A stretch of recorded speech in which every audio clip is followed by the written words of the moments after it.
There is no God in that church. If anything, that's the devil's church.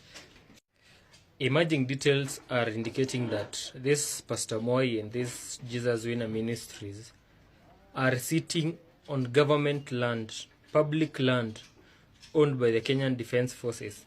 But Ruto, through his proxies, who is that pastor, stole that land and gave it to the church. This same church is receiving 120 million, $1 million from our taxes by the president for building that church. And now you're coming to my comment section saying, oh, I'm getting between the work of God. There is no way people could be suffering in this country, yet opulence is being shown at your pulpit. You're graciously receiving that money when people are suffering, dying in hospitals, in queues, because the system of SHA is not working. And you're here saying, oh, don't come between the work of God and... What? Are you crazy or what? This has nothing to do with God.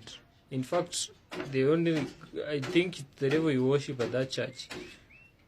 There is no way that money will do anything in that church. And if anything, you're going to occupy that church, and you must return public money to public coffers, and the public resources must be used for the right purposes. And even if you do not return that money right now, we will occupy that church.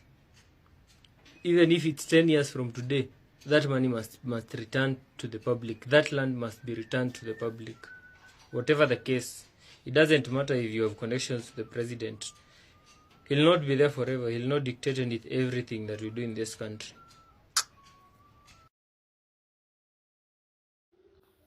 Politicians, they are weak without religion. And because religion is dying, that is why people like William Ruto, they are hell-bent to make sure that now they are feeding religion with crazy money, to make sure they are working around the clock, to make sure watu wasitoke kwa hiyo camp, or rather hiyo slavery camp ya religion. A politician is weak without religion. There is a system that is dying, the system of false religion, the Roman religion. Whether you call your church Pentecostal, whether you call it Catholic, whatever, those are, unaona hizo kanisa, those churches are slavery camps. They are labor camps. Your oppression is there, and you love your oppressors, and you love your slave masters when unajiita mapasta na mabishop. Alafu mimi jiuliza, kwani yu Mungu wa religion anapenda pesa aje? Manze, alafu the people who are clapping and shouting there like mad people, ndio wana complain that the economy is bad, oh kuna corruption mingi. You see wisdom of fools. So mimi nasema venye watu wamedecide kwenda kuvisit huo Pastor Moi, anaitwa Pastor Moi, what the hell is his name? Wamesema wanaenda Sunday. Tupatane Sunday kwa Jesus Winner. Tuende tuambie huo mkora haiendangi hivyo. Now you don't serve God. If you serve God, you would have said no to that money. So tupatane Jesus Winner on Sunday, tusalimie huo mzee. The sorcery and the witchcraft of religion has to die, and die kabisa na iache Africa. Religion will be the end of Africa, but that system has to die for Africa to be liberated. In God we trust, not the God of religion, the God of our sisi mwenye alituumba sisi, the one who hates religion. So tupatane Sunday huko kwa Jesus Winner Ministry. Tuongee kidogo na huo pastor. Kidogo tu, si ati tunakuja na vita. Tulisema Kenya ni home.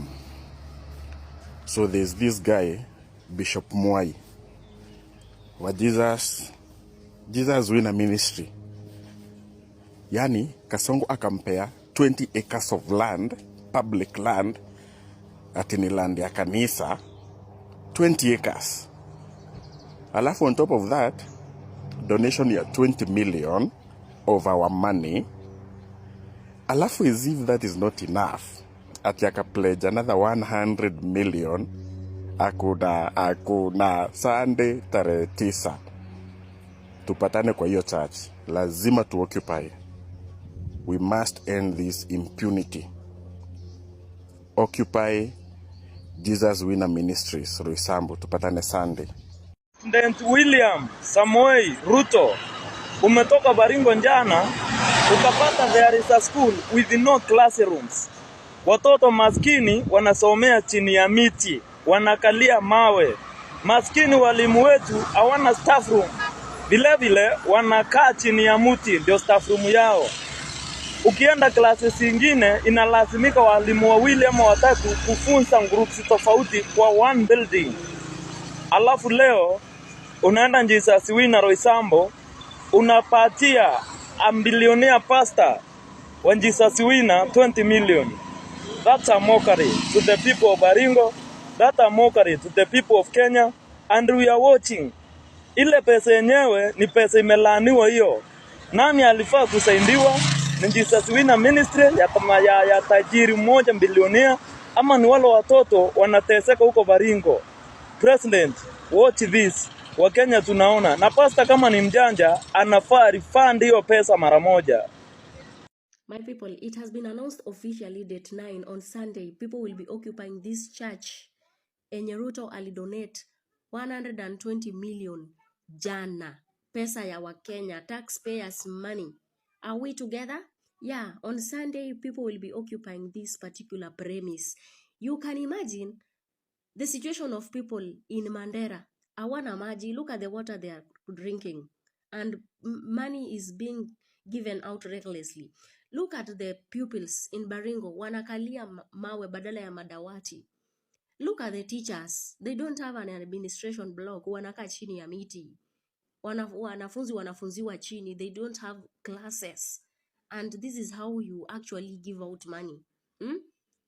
Yani, it has come to my attention that churches in Kenya are well built and well catered for than any other social amenities, most especially schools and hospitals. You heard me right? Yeah. Are you ready for Sunday? Aluta. Continue. Etio, wacha kuingilia kazi ya kanisa, wacha kuingilia kazi ya Mungu. So, nyinyi watu wa Jesus Wina, if you believe you have the monopoly of collecting tithe and worshiping God, wacha hata sisi tukuje tuonyeshe kuworship on Sunday. Sunday tarehe 9 mwezi wa 3 tuko na nyinyi hapa kwa hapa. If you believe you have the monopoly of grabbing land from the public, grabbing land from the Kenya Defense Forces, mjenge kanisa yenye iko na helipad so that you can welcome more billionaires to give you millions. Wacha hata sisi tukuje tulete mashilingi yetu. We cannot continue like this. That money must be returned now or later. It must be returned.